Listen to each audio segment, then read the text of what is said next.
আসসালামু আলাইকুম ভিউয়ার্স, কেমন আছেন সবাই? ইনশাআল্লাহ আশা করি ভালো আছেন। আমি আপনাদের দোয়ায় ভালো আছি। Welcome to Star Tech Theory channel. আর যেহেতু আপনারা চলে এসেছেন ভিডিওটি দেখার জন্য, আজকের আমাদের ভিডিও টপিক iOS 17। অর্থাৎ যারা বাংলাদেশ থেকে আইফোন ইউজ করছেন, আইফোন ইউজার রয়েছেন, তারা অলরেডি কিন্তু iOS 17 এর আপডেট পেয়ে গিয়েছেন। আর সেই আপডেটের ভালো মন্দ খুঁটিনাটি, এই আপডেটে নতুন কি কি এসেছে, বাকভাল্লুক কি পরিমাণ রয়েছে, এই সম্পূর্ণ বিষয়টি নিয়ে আপনাদের সাথে আজকে আলোচনা করব। সো ভিডিওটি স্কিপ করবেন না, সম্পূর্ণ দেখবেন। আর যারা চ্যানেলে নতুন, অবশ্যই চ্যানেলটি সাবস্ক্রাইব করে বেল আইকন প্রেস করে রাখুন এই ধরনের ভিডিওর আপডেট সবসময় পাওয়ার জন্য। তো বন্ধুরা, বেশি ভক ভক পক পক না করে চলুন সরাসরি আমরা মেইন ভিডিওতে জাম্প করি। তো গাইস, আমরা আমাদের ফোনের স্ক্রিনে চলে এসেছি। তো আপনারা দেখতে পাচ্ছেন এখানে iOS 17 ডেভেলপার বেটা ভার্সন, এবং এটা size 5.63 GB, around plus minus হতে পারে। তো আসলে অনেকেই ভাবছেন যে কই, আমার ফোনে তো এই ভার্সনের আপডেটটা আসে নাই। তো তাদের জন্য বলছি, এই আপডেটটা না আসার কারণ হচ্ছে সেটিংসে ঢুকে তারপরে আপনার সফটওয়্যার আপডেটে ঢুকতে হবে। ঢোকার পরে এই iOS 17 এর বেটা ভার্সন যেটা রয়েছে, ডেভেলপার বেটা, এটা পেয়ে যাবেন। এই ভার্সনটি মেনলি রিলিজ করা হয়েছে যারা ডেভেলপার বেটা ভার্সন ইউজার রয়েছেন, অর্থাৎ বেটা টেস্টার রয়েছেন, তাদের জন্য। তারা এই বেটা ভার্সনটি ইউজ করে তাদের যে মতামত সেটি জানাবেন, এবং জানানোর পরে এখানে যে ল্যাগ বা যে বাগভাল্লুকগুলো রয়েছে সেগুলোকে আস্তে আস্তে সলভ করা হয়। তো কারা আপডেট করবেন কারা করবেন না, সম্পূর্ণ বিষয়টি কথা বলবো। তো চলুন শুরু করি। তো এই আপডেটের আগে আমাদের iOS ভার্সন কত ছিল এবং আমাদের ফ্রেমওয়্যার ভার্সন অর্থাৎ নেটওয়ার্ক ফ্রেমওয়্যার ভার্সন কত ছিল সেগুলো দেখে আসবো। এখানে দেখতে পাচ্ছেন যে আমাদের iOS 16.5 এর আপডেট ছিল, অর্থাৎ স্টেবল আপডেট ছিল। তারপরে আমরা iOS 17 এ ট্রান্সফার হয়েছি, এবং ট্রান্সফার হওয়ার পরে আমাদের ফ্রেমওয়্যার ভার্সন কত ছিল দেখে আসি। মোডেম ফ্রেমওয়্যার ভার্সন ছিল 4.02.01।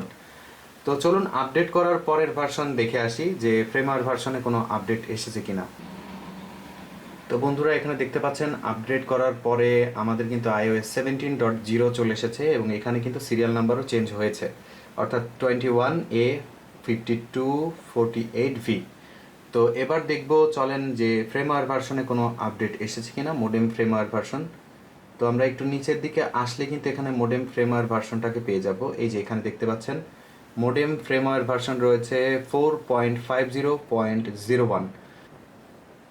হিউজ একটা পরিবর্তন দেখতে পাচ্ছি, অর্থাৎ নেটওয়ার্ক রিলেটেড যেসব ইস্যু ছিল সেগুলোকে সলভ করে দেওয়া হয়েছে। যাদের ফোনে ওয়াইফাই রিলেটেড যে প্রবলেমগুলো ছিল, ওয়াইফাই বা মোবাইল ডাটা ইউজ বা এয়ারড্রপের প্রবলেম হচ্ছিল, অনেকে পার্সোনাল হটস্পট কানেক্ট হচ্ছিল না, সেই প্রবলেমগুলো কিন্তু এবারকার আপডেটে সম্পূর্ণ ফিক্সড করে দেওয়া হয়েছে। এরপর যে আপডেটটা করা হয়েছে সেটি আসলে আমাদের দেশের জন্য এখনও আপডেটটা আসলে হয় নাই। তো দেখে আসি, চলুন আপডেটটা কী ছিল। এই আপডেটটি ছিল হচ্ছে অ্যাপেল ম্যাপ। অ্যাপেল ম্যাপ যারা ইউজ করেন তারা অলরেডি এর অ্যাডভান্টেজ সম্পর্কে কিন্তু জানেন। তো এখানে জাস্ট আমাদের দেশের জন্য সেরকম কোনো ম্যাসিভ আপগ্রেড আসে নাই, এটা আসছে আসলে প্যারিসের জন্য আমি দেখতে পাচ্ছি। তো প্যারিস দিয়েই আপনাদেরকে দেখাবো। তো গাইস, এখানে প্যারিস সার্চ দিয়ে বের করেছি। এরপর যদি আমি একটু জুম ইন করি তাহলে এর ব্যাপারটা আপনি বুঝতে পারবেন। এখানে 3D ট্যাপ করলাম। এবার দেখেন যে 3D যে ভিউ রয়েছে, অর্থাৎ প্রত্যেকটা সিটি, এখানে গাছপালা থেকে শুরু করে রোডের যে ভিউ এবং ডিটেল সব কিছু আপনারা দেখতে পারবেন সম্পূর্ণ 3Dতে। এই যে রোড সহ এবং এখানে যে বিল্ডিংগুলো রয়েছে, বিল্ডিং সহ অল এভরিথিং আপনারা এখানে দেখতে পারবেন, এবং সম্পূর্ণ 3D, এখানে বিল্ডিং সহ দেখতে পাচ্ছেন। তো এখন অ্যাপেল ম্যাপের এই আপডেটটি আসলে জোস একটা আপডেট। যদি আমাদের দেশে এই আপডেটটা হতো তাহলে খুবই বেশি ভালো হইতো। এরপর যে আপডেটটি করা হয়েছে সেটি হচ্ছে নেভিগেশন বার অন করার পরে এখানে যে টগলগুলো রয়েছে এগুলোর স্পিড প্রচণ্ড ফাস্ট মনে হচ্ছে। এটা কিন্তু iOS 16 ছিল না, অর্থাৎ যেভাবে আপনি এটাতে টাচ করবেন সেভাবে আপনাকে সেন্সিটিভিটি দেখাবে। তো আমি এই ব্যাপারটা নিয়ে খুবই মজা পাচ্ছি ইউজ করে, কারণ খুবই বাটারি স্মুথ একটা ফিল পাচ্ছি এই আপডেটটার মধ্যে। বাট কিছু কিছু জায়গায় ল্যাগ রয়েছে, বিভিন্ন জায়গায় ফ্রেম ড্রপ দেখতে পাচ্ছি। এই জিনিসগুলো আসলে ডেভেলপার বেটাতে থাকবেই, ডেভেলপার বেটা না হইলে আসলে এগুলো থাকতো না। বাট এই ইস্যুগুলো খুব শিগগিরই ফিক্সড করে দেওয়া হবে। এরপর যদি নেক্সট আপডেটের কথা বলি তাহলে আমাদের এখানে যে সার্চ অপশনটি রয়েছে, অর্থাৎ আমরা যে কোনো অ্যাপস বা কোনো কিছু সার্চ করতে গেলে যে সার্চ বার রয়েছে উপর থেকে সোয়াইপ করার পরে এখানে আমরা সার্চ করব টাইম। টাইম সার্চ করার পর এখানে কিন্তু তারা টগল দিয়েছে, অর্থাৎ ডিরেক্ট এখানে জাস্ট একটা প্রেস করে সেটিংসের মধ্যে টাইম সেটিংসে ঢুকে যাবেন। এবং এখান থেকে টাইমের ডিটেল যত সেটিংস রয়েছে টাইম সেটিংস রিলেটেড সব কিছু কিন্তু টগলের মাধ্যমে পেয়ে যাবেন, অর্থাৎ ওয়ান ক্লিক অপারেশন। এই আপডেটটাও ছিল খুবই জোস এবং বেস্ট, এবং সবই কিন্তু খুবই কাজের আপডেট এসেছে এবার। এরপরে যে আপডেটটি নিয়ে কথা বলবো সেটি হচ্ছে সেটিংসে ঢোকার পরে আমরা অনেকেই কিন্তু ফোকাস মুডটাকে ইউজ করি। ফোকাস মুডে ঢোকার পরে এখানে যে অপশনগুলো রয়েছে যেমন ডু নট ডিস্টার্ব মুড, এখানে যাওয়ার পরে যে অপশন রয়েছে অপশনে ক্লিক করার পরে এখানে কিন্তু সাইলেন্স নোটিফিকেশন বলে একটা অপশন অ্যাড করা হয়েছে, এটি একদম নিউ। অলওয়েজ সাইলেন্ট মোডে রাখতে পারবেন অথবা হোয়াইল লকড একটা অপশন পাচ্ছেন, এখান থেকে আপনারা এটা জাস্ট অন করে আপনারা ইউজফুলভাবে ইউজ করতে পারেন, কারণ ডু নট ডিস্টার্ব মোডে থাকা অবস্থায় ফোন অনেক সময় ভাইব্রেট করে, 2 থেকে 3 বার রিং করার পরে কিন্তু কল ঢুকে আসে। এখন আর সেই প্রবলেমটা থাকছে না, ডু নট ডিস্টার্ব মোডে থাকা অবস্থায় কিন্তু আপনারা ফুললি সাইলেন্টলি আপনাদের অপারেশন চালাতে পারবেন। এরপর যে আপডেটটি নিয়ে কথা বলবো সেটি হচ্ছে আমাদের লক স্ক্রিন যেটি রয়েছে, লক স্ক্রিন আনার পরে জাস্ট একটা ট্যাপ করে ধরার পরে কিন্তু এখানে আমরা আমাদের ওয়ালপেপার চেঞ্জ করতে পারবো। বাট এইখানে আসার পরে অর্থাৎ অ্যাডেড নিউতে আসার পরে প্লাস আইকনে ক্লিক করে যদি আমরা ফটো শাফল বলে যে অপশনটি নতুন অ্যাড হয়েছে এখানে ক্লিক করি, দেন এখানে ক্লিক করার পরে কিন্তু মাল্টিপল ফটো চুজ করার অপশন রয়েছে এখান থেকে, এবং র্যান্ডমলি এই ফটোগুলো আসবে।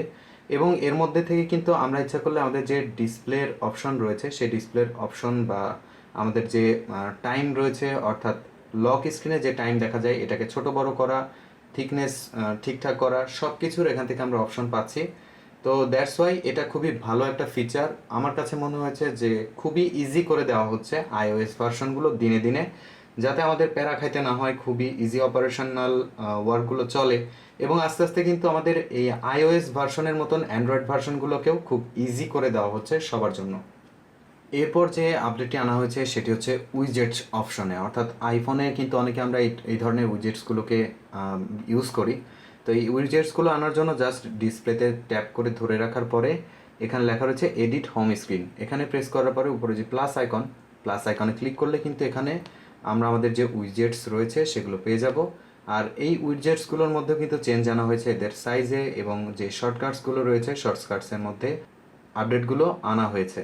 তো এখানে শর্টকাট অপশনে ঢুকলেও কিন্তু আপনারা দেখতে পারবেন যে সম্পূর্ণ চেঞ্জ অর্থাৎ ফুললি নতুন এবং রিফাইন্ড, আরও বেশি ইউজেবল করা হয়েছে এই অপশনগুলোকে, যেগুলো আগের তুলনায় আমার কাছে মনে হচ্ছে আগের আইওএসের থেকে এখনকার আইওএসগুলো বেশি ইউজফুল হতে যাচ্ছে, এবং পারফরমেন্স কিন্তু আগের থেকে বেশ ভালো। এবারকার আইওএসের আপডেটের সবচাইতে আমার কাছে বেটার মনে হয়েছে যারা ফটোগ্রাফি করেন বা ফোন ফটোগ্রাফি বেশি করেন তাদের জন্য এটা খুবই হেল্পফুল, কারণ এখানে যে ছবিটা দেখতে পাচ্ছেন এটি একটি গাছের ছবি।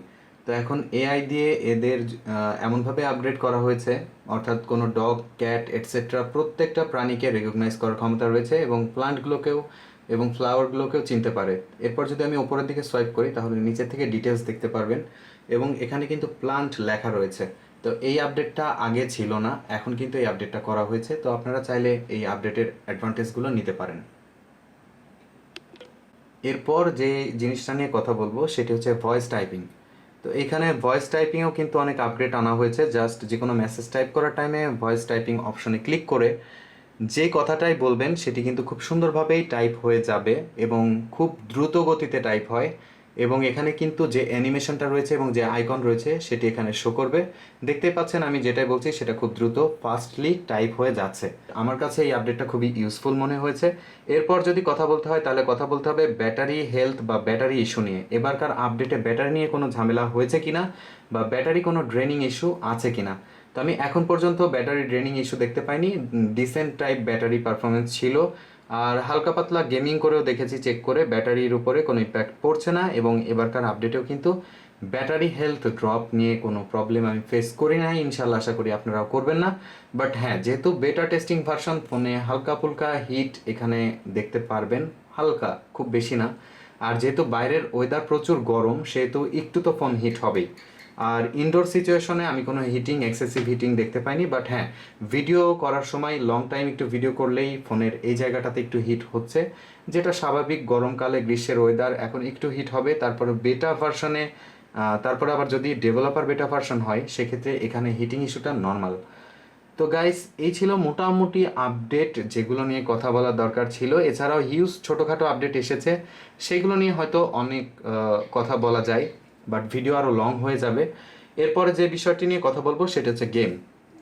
যারা আইফোনে গেমিং করেন বা গেম নিয়ে খুব গেম সেন্ট্রিক মানুষ তো গেমার ভাইদের জন্য গুড নিউজ, গেমিংয়ে কোনো ইস্যু আমি খেয়াল করিনি, জাস্ট হালকা ফ্রেম ড্রপ বা হালকা ল্যাগ ছিল, যেগুলো খুব বেশি প্রবলেম করছিল না। তো আপনারা গেমিংয়ের জন্য কিন্তু এই আইওএসটাকে স্টেবল হিসেবে পাচ্ছেন, কোনো প্রবলেম আমি ফেস করিনি এখন পর্যন্ত। আর গেমিংয়ের পারফরমেন্সও ছিল স্মুথ, এবং বেঞ্চমার্ক স্কোর কিন্তু আগের তুলনায় একটু হলেও ডেভেলপ পাচ্ছি, অর্থাৎ ভালো পাচ্ছি, স্মুথ পাচ্ছি, অর্থাৎ প্রসেসিং স্পিড কিন্তু আগের তুলনায় বেড়েছে, এবং দেখতে পাচ্ছেন বেশ বাটারি স্মুথ ফিল কিন্তু রয়েছে এই আপডেটে। আর আইফোনের আপডেট সম্পর্কে বেশি কিছু বলার নাই, সব কিছুই স্টেবল থাকে এবং স্মুথ এক্সপিরিয়েন্স দিয়ে তারপর কিন্তু বানানো হয়।